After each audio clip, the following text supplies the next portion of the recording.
You know what's really messed up about life? People's gonna envy you for things they're not willing to work for. You know what's gonna be real messed up in life? That people gonna dislike you for things they're not willing to do. You see, what's gonna happen to you in life is that people is gonna envy.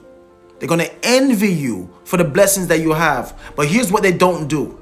They're not willing to put in the work. They're not willing to put in the grind. They're not willing to make the sacrifice, but they always want your success. They always want your blessings. They always want the victory. But no one want to put in the work. No one want to put in the grind. No one want to make the sacrifice, but they expect all the victory, all the glory, and all the blessings. That's not how life is. That's what an entitled brat believes.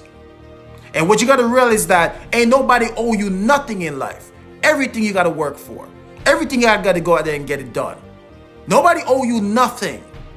So get off your high horse, get off your temper tantrum, get off your pity party, and go get it. Nobody owes you nothing. Stop envying people. Stop hating on people because they're doing better than you, because they put in the work. You got to go do it too. Shut up with all this complaining. Get to work.